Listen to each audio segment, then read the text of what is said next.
Sebelumnya, Assalamualaikum warahmatullahi wabarakatuh. Waalaikumsalam warahmatullahi wabarakatuh. Izin memperkenalkan diri, saya Feni Sundari dengan NPM 2213032. Di sini saya sebagai moderator dari kelompok 3 yang akan memandu jalannya presentasi pada pagi ini yang berjudul Demokrasi, Liberalisme, dan Kapitalisme. Adapun anggota dari kelompok kami yaitu Esti Angelista, Metasari, Nur Aini,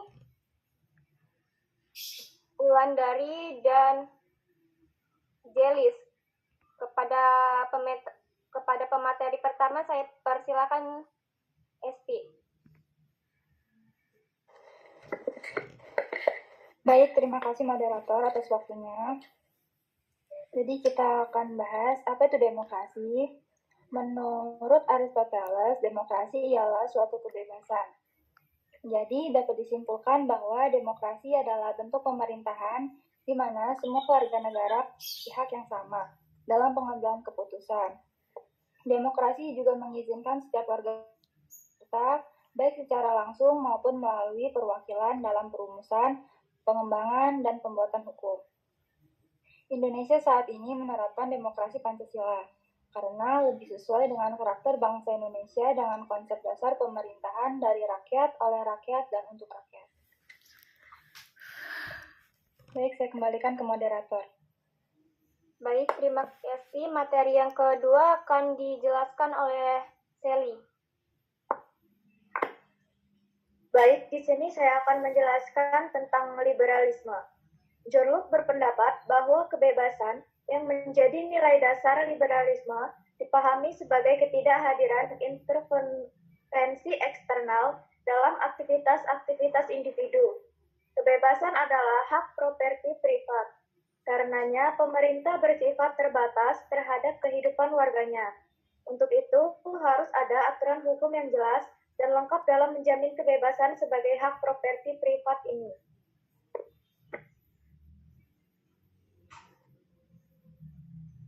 Materi yang ketiga akan dijelaskan oleh rekan saya, Jelis. Silakan.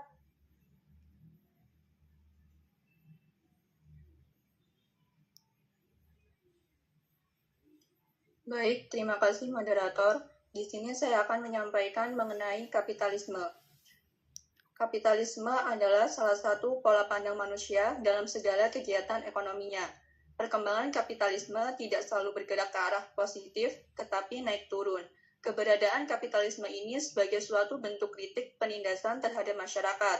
Pada saat ini, kapitalisme dapat juga diartikan sebagai sekelompok kaum borjuis atau orang-orang golongan menengah ke atas yang merupakan pemilik modal, yang menguasai roda perekonomian dan politik dengan cara menghendaki kebebasan dalam mekanismenya sendiri untuk mencapai keuntungan sebanyak-banyaknya. Jadi, pada dasarnya keberlangsungan dari sistem ekonomi kapitalisme ini dikendalikan oleh pemilik modal.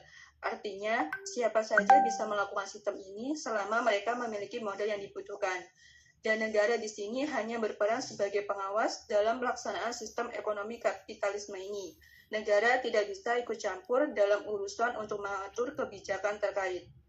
Terima kasih, saya kembalikan kepada moderator.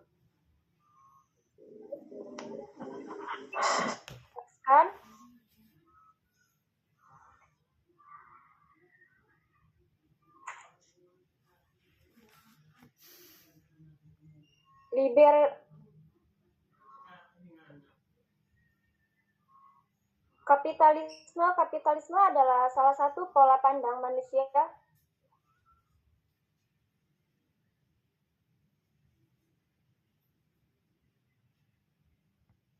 demokrasi dalam teori.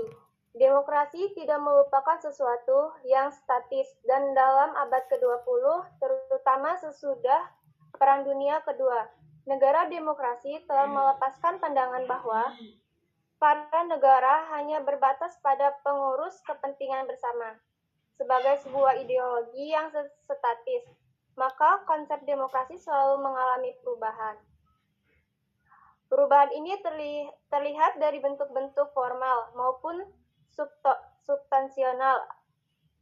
sesuai dengan konteks dalam dinamika sosial, historis, hal mana konsep demokrasi itu sendiri lahir dan berkembang.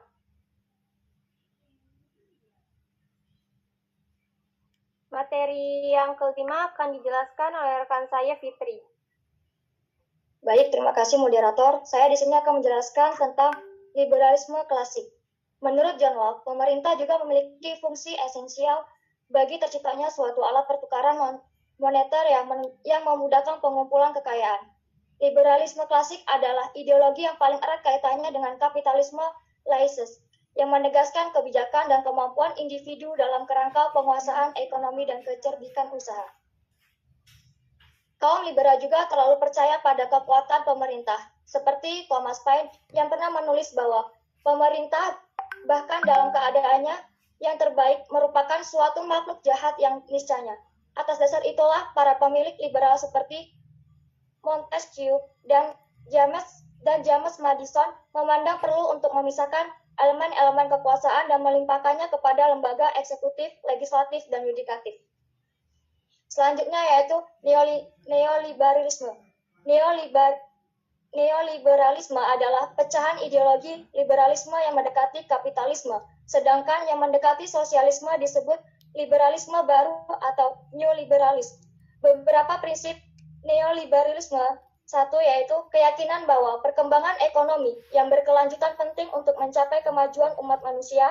Yang kedua, kepercayaan diri bahwa pasar bebas adalah tempat alokasi sumber daya yang paling efektif.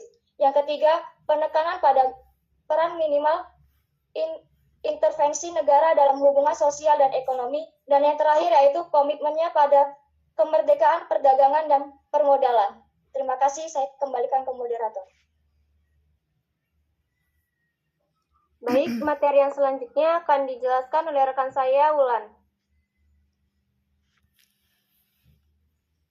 Baik, terima kasih moderator. Di sini saya akan menjelaskan tentang sejarah kapitalisme. Kapitalisme memiliki sejarah panjang dari sejak ditemukannya sistem perniagaan yang dilakukan oleh pihak swasta. Di Eropa, hal ini dikenal dengan sebutan gilda sebagai cikal bakal kapitalisme. 198 periode dari abad ke-16 menuju abad ke-19 ditandai dengan nasionalisme ekonomi dan gairah raja dan menteri untuk membangun negara yang kuat secara ekonomi. Hal tersebut perlu dilakukan agar negara mereka bisa menjual sebanyak negara lain dan membeli barang sesedikit mungkin dari negara lain demi mendorong pendapatan dan mengakumulasikan kemakmuran sebanyak mungkin. Mereka percaya bahwa hanya penjual yang diuntungkan dari pertukaran, karena penjual yang akhirnya mendapatkan uang, emas dan perak yang timbun di berangkas negara adalah sumber dan ukuran kesejahteraan dan kekuasaan. Terima kasih moderator, saya kembalikan kepada moderator. Baik, terima kasih Wulan. Materi yang selanjutnya akan dijelaskan oleh rekan saya, Meta. Baik, terima kasih moderator. Saya akan menjelaskan tentang kapitalisme dan prinsip ekonomi pasar. Kapitalisme meletakkan kreativitas manusia ke dalam aktivitas kemanusiaan yang menghormati dan mendorong inovasi kewirausahaan. Inovasi yang mentransformasikan hidup manusia ke arah yang lebih baik, tidak hanya karena sains dan teknologi, tetapi juga karena transformasi institusional. Kapitalisme bukan hanya membangun sesuatu, misalnya seperti diktator sosialis, mendorong kaum proletar untuk membangun masa depan. Kapitalisme adalah tentang penciptaan nilai, tidak hanya kerja keras. Terima kasih moderator.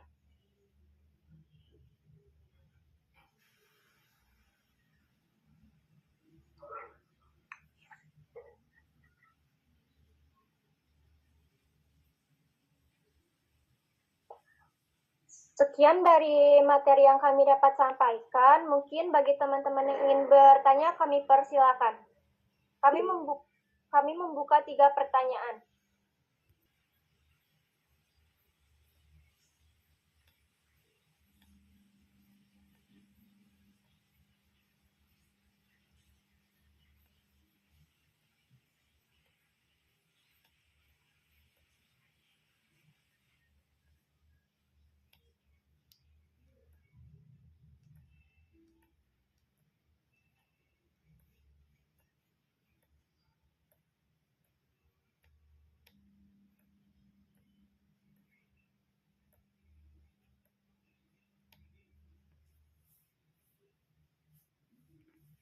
Baik, di sini saya akan izin memperkenalkan diri. Nama Firda Septiani dengan NPM 2213032027. Di sini saya akan bertanya, mengapa pengaruh negatif liberalisme bisa menjadi ancaman bagi kepribadian bangsa, dan serta berikan contohnya. Baik, terima kasih moderator. Baik, terima kasih Firda. Bagi teman-teman yang ingin bertanya, kami persilakan.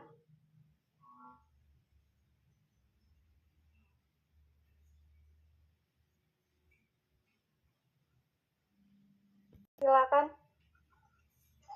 Baik, izin memperkenalkan diri, saya Rintan Amelia dengan NPM 2213032030 akan bertanya mengenai kapitalisme. Pertanyaannya, apakah ada hubungan antara kegagalan kapitalisme dengan rentetan krisis ekonomi global? Terima kasih. Baik, terima kasih Rintan. Baik, terima kasih moderator. Izin memperkenalkan diri, nama saya Rahma Isnawati dengan NPM 2213032020. Izin bertanya, apakah untuk mewujudkan negara demokrasi perlu terdapat kerjasama antara pemerintah dan rakyat? Terima kasih. Baik, terima kasih Rahma.